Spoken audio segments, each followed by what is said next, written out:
The fog was still hanging low when the last bus pulled away from the stop. No one else remained on board, just her, bundled in a faded coat that had clearly seen better days. The road that led to the mansion district was unnaturally quiet. No street vendors calling out, no honking horns. Only the soft rhythm of her footsteps echoing along the stone path. Tall trees lined both sides, standing like sentinels guarding the stillness and perfection of this wealthy neighborhood. At the end of the lane stood the house, a mansion that looked more like a hidden castle than a home. The iron gate opened slowly. No one came out to greet her. There was no need. At least, not in a house where presence was valued only by absence. Her name was Marta, and for the past 6 months she had been the housekeeper at the Whitmore estate, a place of wealth, power, and distance. No one asked where she came from. No one wondered why a middle-aged woman with such depth in her eyes had taken this kind of job. They called her the Invisible Woman, not out of malice, but simply because no one saw a reason to look. She didn't break the silence. She made no demands. She never revealed anything beyond her quiet diligence. Yet there was something in the way Marta moved, slowly, gently, as if every step touched a memory, that made the house itself seem to pause. She didn't belong here, and she never tried to. But what no one knew, not the staff, not the distant father, not even the boy who barely spoke, was that in just a few weeks this invisible woman would become the beginning of something unforgettable. A healing journey that would start with a song and end in 9 different languages. The mansion was enormous, beautiful in a way that felt unwelcoming. Everything was too perfect to be touched. Crystal chandeliers lit the hallways, but gave off no warmth. The antique paintings stared from their frames like silent witnesses, and within that stillness, each footstep echoed, like a ticking clock in a place that had long forgotten how to feel. Marta began her duties as any other housekeeper would, punctual, quiet, never interfering. Yet every time she walked those endless halls, her eyes moved quietly across the space, as if searching for something lost or waiting for something to be found. On the top floor of the mansion lived a boy named Leo Whitmore. He was only 9, but his eyes carried the sorrow of someone who had endured a winter with no end. He didn't speak. He didn't cry. He simply watched and remained silent. After his mother died from cancer, Leo had retreated inward. He didn't respond to sounds, didn't acknowledge anyone, and wouldn't touch anything except the small books he clutched to his chest each day. They said he was traumatized, that he needed structured intervention. The family brought in renowned doctors, top therapists, even multilingual educators, but all efforts failed. The boy remained mute, as if his voice had been buried somewhere too deep to retrieve. And the father, Richard Whitmore, a powerful man with a schedule measured in 15-minute increments, was never truly present long enough to see what was happening. He believed that providing the best of everything was enough. But the grander the house, the smaller Leo seemed to become, curling into himself like a single leaf lost in winter's grip.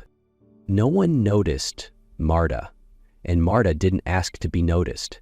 But what she sensed from Leo, a profound loneliness, a grief without language, made it impossible for her to look away. In a world full of forced sounds, perhaps only someone who listened with her heart could truly hear that child. That morning, Marta was sweeping the long hallway near the library. Outside, a soft rain tapped gently against the windows, like a melancholy song played by the sky. No one else was around, only her footsteps and the whisper of the broom brushing the stone floor. She hadn't meant to sing, but an old tune from her childhood rose in her chest and she began to hum a lullaby in Italian. It was the song her mother used to sing to her at bedtime. Marta had no idea anyone was listening. Leo stood hidden behind a tall bookshelf just a few feet away. His eyes were wide, as if the music had whispered his name. He didn't speak that day, but the next morning, as Marta cleaned the glass doors in the grand foyer, she heard a quiet sound from the staircase. Luna, one single word, spoken like a secret, shaky, fragile, and thread-thin. Marta paused, turned slowly. Leo was peeking from behind the handrail, his eyes glowing with something close to life. She didn't gasp, she didn't startle, she simply smiled. And, as if replying to a secret message, she softly whispered in French, "Bonjour, Leo." Leo smiled back. From that moment on, in a house too perfect to feel real, an invisible woman lit the first spark inside the heart of a boy the world had already written off. After that morning, Leo began to appear more often, quietly but consistently. He didn't speak again, not at first, but he stayed close to Marta, close enough to hear, close enough to watch. He sat on the library floor, nestled between soft rugs and shafts of quiet sunlight, eyes locked on picture books written in many languages: Spanish, French, Russian, Japanese, English. Marta didn't ask questions. She simply set the broom aside, sat down on the floor, and began pointing to simple images: a cat, the sun, a tree, and naming them in different tongues. Each word was like a drop of sound sinking into the quiet world inside the boy. Leo didn't repeat them right away, but a few days later, he pointed to a picture of a cat and whispered, "Gato." Marta smiled. She pointed again and said, "Chat." He repeated slowly, "Chat." From that moment on, there were no scheduled lessons, no structured curriculum, only a woman who understood that sometimes teaching doesn't mean explaining, it means being present, and a boy who, for the first time, wasn't treated as a problem to be solved, but as a soul learning how to exist. Each day, Marta offered a new word, a new language, a soft gesture, and Leo, little by little, unfolded. The smile came first, then the whisper, then the phrases. Each word was a step across the invisible bridge between two forgotten hearts. No one noticed. But in the quietest corner of the grand mansion, language began to grow, not in loud declarations, but in shared breath and silent understanding. No one in that house truly knew who Marta was. They saw a quiet woman, diligent, punctual, and never one to ask questions. But behind that worn apron lay a life few could ever imagine. Marta had once been a professor of linguistics at the University of Buenos Aires. She had stood in front of packed lecture halls, speaking about language development, teaching students from all over the world. Research papers, international conferences, standing ovations.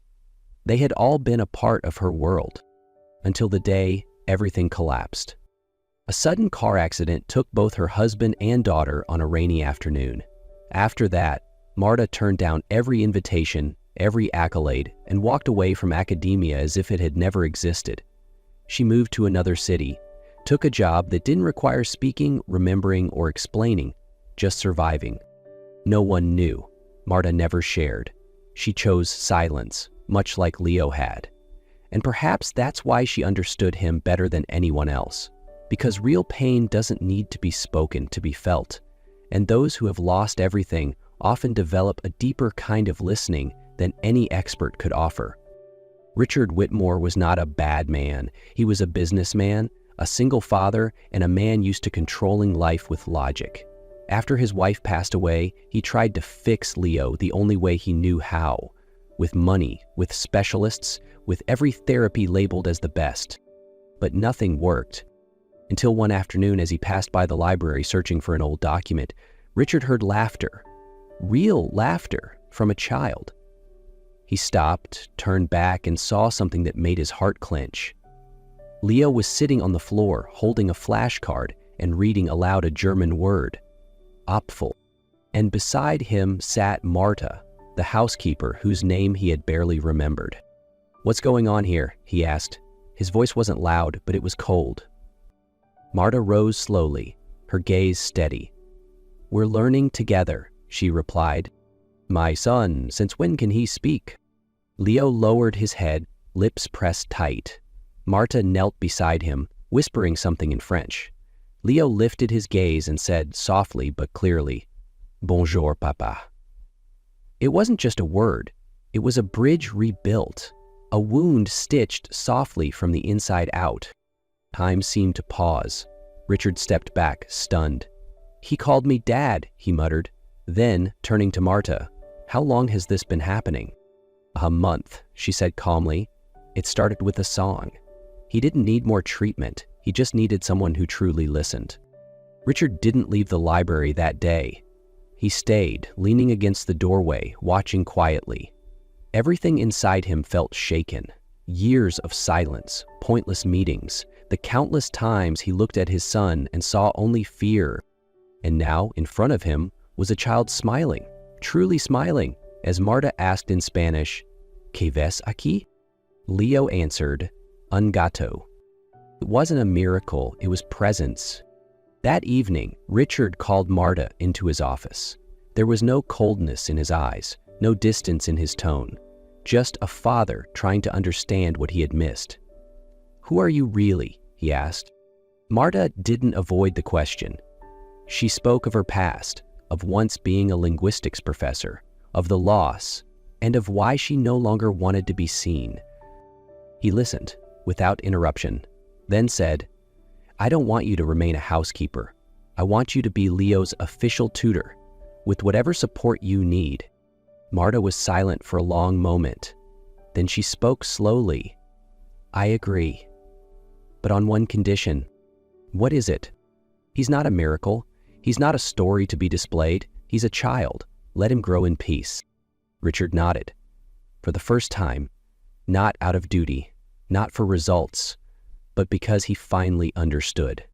The next morning, Marta no longer wore her old apron. She washed her hands as usual, tied her hair neatly, but for the first time in years, when she looked in the mirror, she saw a part of herself she thought had been lost. The teacher. She stepped into the library, which had now become their private classroom. On the wall, a brand new whiteboard had been installed, with colorful markers and stacks of books in various languages neatly arranged below. Leo was already there, eyes glowing. When he saw her, he ran over and pulled her hand toward the board. "Look," he beamed. On the board were the words, "Welcome Teacher," written in 9 different languages. Marta placed a hand over her heart, eyes welling up. "It's official now, right?" Leo asked. Marta knelt to his level, smiling gently. "Now it truly begins." From that day on, the Whitmore mansion was never the same. Leo no longer hid in the shadows. He moved through the halls with books in his hands, confidently greeting the staff with cheerful vocabulary. Japanese with the chef, French with the gardener, Spanish with the gatekeeper. And Marta, the woman who had lived in silence, had returned not just as a language teacher, but as someone who had reignited hope in a soul once lost. That evening, inside the restored old theater where the Whitmore family launched their new education fund, the auditorium was filled to capacity. Investors, educators, media figures, everyone was there. But no one expected that the heart of the night would not be in numbers or promises, but in a child. Leo walked onto the stage, holding Marta's hand. The room fell completely silent. He stood before the microphone, hands trembling as he held a small sheet of paper. He took a deep breath and began.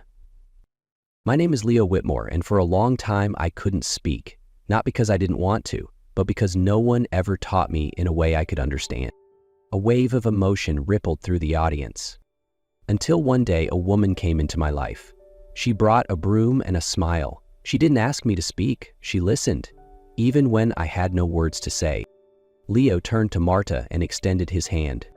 "Ms. Marta, you didn't just teach me words. You taught me that even silence can be heard. Thank you." The entire auditorium rose to their feet, not out of formality, but because no one could stay seated before such pure truth. Marta embraced the boy, her tears unhidden. He had found his voice, but more than that, he had learned how to speak with his heart. When the ceremony ended, Marta left the theater the way she had always lived, without fanfare, without spotlight, but this time, she didn't walk away in silence. She walked with peace in her heart. She hadn't changed the world, she had simply been there, exactly when a child needed to be heard, and sometimes that is enough. Leo was now a boy who spoke, not just in many languages, but most importantly, in his own. Richard was no longer a distant father, but a man learning how to love again from the beginning. And Marta, who once believed she had nothing left to give, had found herself again, not through titles, not through recognition, but through presence, through silence, and a quiet belief that a sincere gaze can change an entire life. Sometimes, the only thing a child truly needs is someone patient enough to stop trying to fix them and start listening. A few weeks after the ceremony, on a quiet afternoon in the garden behind the mansion where lavender had just begun to bloom, Richard called Marta outside. There was no grand gesture, no lights, just the two of them and the gentle rustle of wind through the leaves. "There's something I've been meaning to say," Richard began, his voice low but honest. "You didn't just change my son. You changed me. The way you see Leo. It taught me how to see the world all over again." Marta smiled, as if she had already heard those words long ago, just not aloud. Richard pulled out a simple ring, nothing extravagant. "I don't know when love began. Maybe it was the first time I heard Leo call you teacher. Or maybe it was when I saw the light return to my son's eyes. All I know is, I don't want to move forward without you by my side." He looked at her, no pressure, no expectation, just an open, quiet invitation. Marta didn't answer right away. She simply placed her hand on his, her gaze filled with peace. "I accept," she whispered. "But not as someone new. Let me stay who I've always been, with Leo, with you. No titles, only truth." Richard nodded, as if that was exactly what he had hoped to hear. Their story didn't end with fireworks or a lavish wedding. It ended with something far more meaningful. 3 people, a man, a woman, and a child, reborn together. Marta didn't just help Leo find his voice. She helped Richard find his humanity, and in doing so, she rediscovered herself. Because sometimes healing doesn't come through degrees, money, or professional methods. It comes through honest presence, through a hand that doesn't pull away, through a heart that listens, and a soul brave enough to stay when everyone else has walked away. That, too, is love, and that was enough. Not for the world, but for one boy, one man, and the woman who stayed.